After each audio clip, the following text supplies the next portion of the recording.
আর কয়েক মাস পরই মাঠে গড়াতে যাচ্ছে ঘরোয়া ক্রিকেটের সবচেয়ে বড় আয়োজন বিপিএল 2025। প্লেয়ার ড্রাফট থেকে শুরু করে লভ্যাংশ ভাগাভাগি সবকিছুই প্রায় চূড়ান্ত হয়ে গিয়েছে। সেই সাথে বেশ কিছু ফ্র্যাঞ্চাইজি দলের হয়েছে মালিকানা পরিবর্তন, তবে বাড়ানো হয়নি দলের সংখ্যা। 60টি দলই অংশগ্রহণ করছে এবারের আসরে। তো চলুন এক নজরে দেখে নেওয়া যাক বিপিএলে এবারের আসরে 60টি দলে কারা কারা মালিকানা পাচ্ছে। 1. দুরন্ত ঢাকা।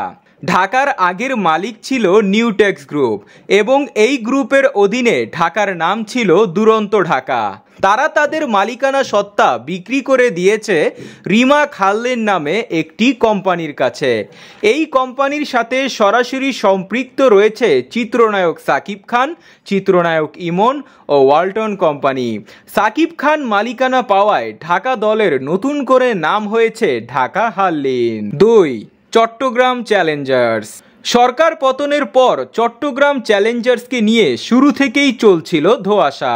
কেউ বলছিল আক্তার গ্রুপের চট্টগ্রাম চ্যালেঞ্জার্স কন্টিনিউ করবে, কেউ বলছিল 2012-13 মৌসুমে এসটি স্পোর্টসের অধীনে যে চট্টগ্রাম কিংস ছিল তারা কামব্যাক করবে।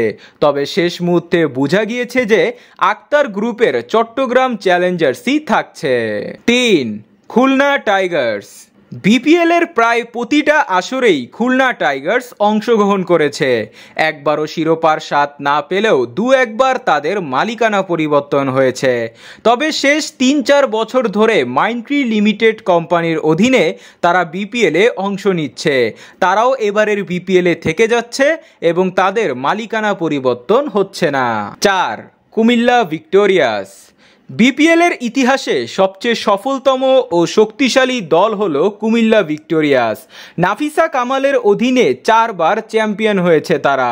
তবে সরকার পতনের পর নাফিসা কামালের দেশ ত্যাগ করায় বিসিবি সিদ্ধান্ত নিয়েছিল যে কুমিল্লার মালিকানা ট্রান্সফার করে দেওয়ার জন্য।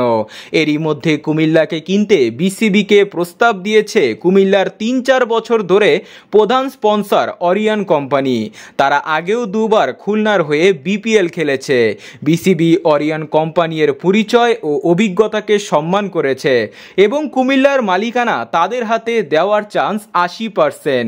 আনুষ্ঠানিকভাবে ঘোষণা না আসলেও আনঅফিশিয়ালি এই বিষয়টি নিশ্চিত যে অরিয়ন কোম্পানি হতে যাচ্ছে কুমিল্লার নতুন মালিক। এছাড়াও সিলেট স্ট্রাইকার্স তারাও এবারের বিপিএলে থাকছে। ফিউচার স্পোর্টসের অধীনে তারাও কন্টিনিউ করবে। থাকবে ফরচুন গ্রুপের অধীনে ফরচুন বরিশাল, তাদেরও মালিকানা পরিবর্তন হচ্ছে না। পাশাপাশি রংপুরের মালিকানা নিয়েও বেশ গুঞ্জন শোনা গেলেও তারাও বসুন্ধরা গ্রুপের অধীনে বিপিএল 2025-এ কন্টিনিউ করবে।